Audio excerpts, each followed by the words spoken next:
Stay frosty and check out redzonecoins.com for the cheapest, fastest coins on the market. Use code DIRECTOR at checkout for 15% off. Yo, what up, brothers? What's up? It's the Director. Chargers fans, I got a topic I want to talk to you guys about today regarding the Chargers and training camp.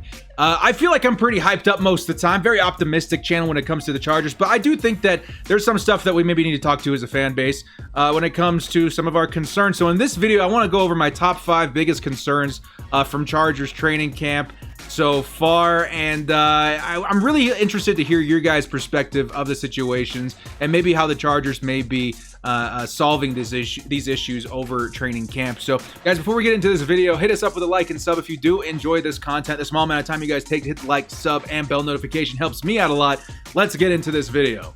Lights, camera, action.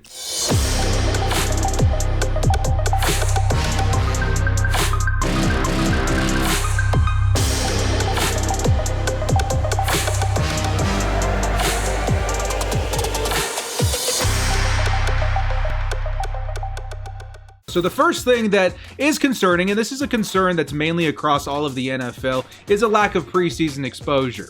We are in a year where we have a lot of fresh faces coming into the mix at very, very important positions. The biggest being obviously Justin Herbert at quarterback. Now, I feel like the Chargers bought themselves some time in the development of Justin Herbert because we do have Tyrod Taylor on the roster. And the more I watch Tyrod Taylor work in camp, observing how he operates in Hard Knocks and in some of the videos that the Chargers post on social media, the more I have more faith in him. I feel like we've seen some good things in the past when it comes to Buffalo and even a little bit in Cleveland, but he really didn't have the best supporting cast out in those teams. And I feel like the Chargers do offer him something that he's never had in his career. So that does buy us some time. But however, I still am concerned about a lack of a preseason. Something that Hard Knocks brought up that has had me thinking since I saw the episode is we may be missing out on some premier talent because we don't have the opportunity to see these guys play in preseason games. And a lot of the times you find these guys, you know, taking snaps of special teams, a couple of reps here and there, and they stand out. And this has been the case for the Chargers quite often. Guys like Austin Eckler and Antonio Gates, you know, it's something that really, really is important to the development of a team, to the assembly of a team, is finding these guys that maybe could have slipped through the cracks. And this year, it's tougher than ever to do that. So yes, I'm a little bit concerned about that. I think I'm mostly concerned on the development of Justin Herbert. Tyrod Taylor, hopefully that gives him enough bumper to catch up to the rest of everybody on the team. Next up, we've got the injury of Mike Williams. Okay, so this kind of does segue well into from what we were just talking about.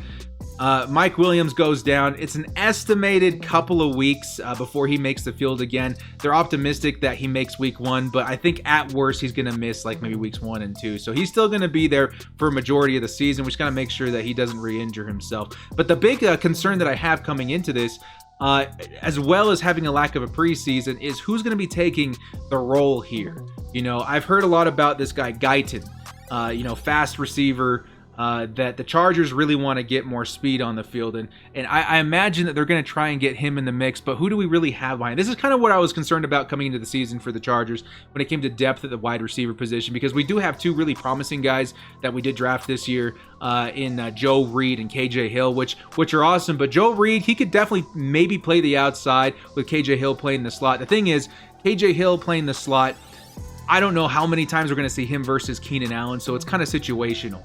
Guyton, on the other hand, though, very, very fast. They want someone that can stretch the field, and I'm thinking we're going to see more of him opposite Keenan Allen on the outside when the time comes. But what's really important here is getting to see snaps, getting to see exposure, and not having a preseason to kind of really see what these guys can do does concern me a little bit. I'm at the point right now where I'm thinking Chargers, maybe go after a guy, you know, in free agency. There's a Taylor Gabriel out there still, very fast wide receiver that I feel the Chargers could sign just to maybe add a little bit of depth. And at worst case, you know, give us somebody to start opposite Keenan Allen that can stretch the field until Mike Williams can get back. But that's just the basis of it. Next, we've got no Keenan Allen extension talk so far. So we've heard on social media a little bit about Keenan Allen saying, you know, it's no biggie, I'm not sweating it. When it happens, it happens. But it is a little bit concerning that we haven't heard anything yet. You know, kind of the same thing happened with Joey Bosa. So maybe something happens out of the blue. You know, one day he just walks into camp and boom, we've got, you know, an extended Keenan Allen for the next 4 years or so. But to not have any talks right now does concern me a little bit, because Keenan Allen, number one, he's a leader on this team. I feel like he's definitely part of the identity of us on offense. And he really is underrated when it comes to the quality of wide receiver he is. I really feel like he's a top 5, top 3 wide receiver in the league, especially when it comes to route running. And I feel like the timing of which we need to keep Keenan Allen couldn't be more pivotal now because of the new quarterbacks that we have coming into the season with Tyrod Taylor, who's going to want open targets. You know, again, I say this all the time, game manager kind of thing, doesn't take a lot of risks, where you don't need to take a tremendous amount of risks when you've got Keenan Allen on the field, because likely he's going to get open. And the same thing can happen and be said about Justin Herbert. Who better in the league would you want, you know, to be throwing to than Keenan Allen if you're a fresh quarterback like Justin Herbert? I really think keeping Keenan Allen needs to be a top priority of this team right now, and to not hear any extension talks is a little bit concerning. Additionally to that, we haven't heard any buzz about Jerry Tillery.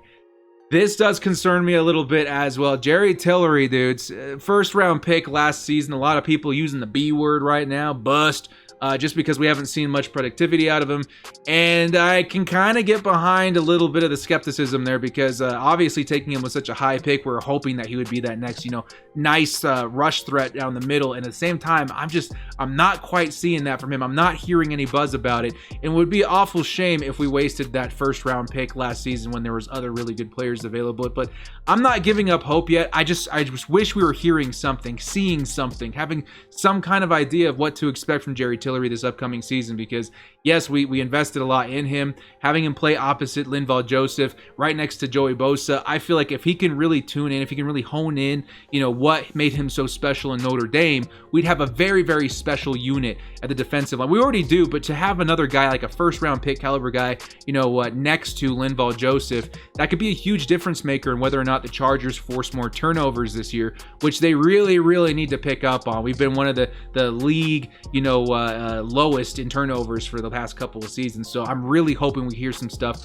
about Jerry Tillery here very soon. And lastly, Sam Tevi.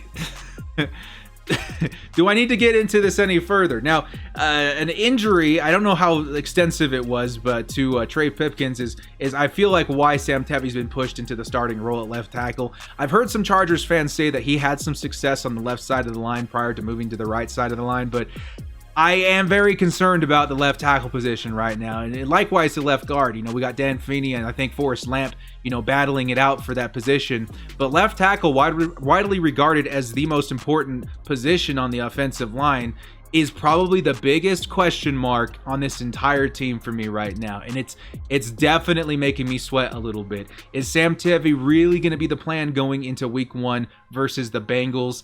I am not very confident in that. Is Trey Pipkins going to be back in action by that time? Are they going to risk starting him even if he's a little bit hobbled? I don't know. And even if Trey Pipkins is the starter for the rest of the season, yes, I feel better about that than over Sam Tevi, but I'm still not, you know, I'm kind of shaky on the idea of it, like not having a very firm left tackle, or even just, you know, even like a little below average. So those are my top 5 biggest concerns out of Chargers training camp right now, guys. Let me know in the comment section below what you guys think about this. Are there things that you feel are going to get addressed here very soon? Do you think there's some free agent moves that we might need to be making? And do you think that a lot of these things may be old news in the coming weeks as we continue into training camp? Well, guys, thank you so much for joining me. This has been The Director. We'll see you next time. And as always, stay frosty and bolt up.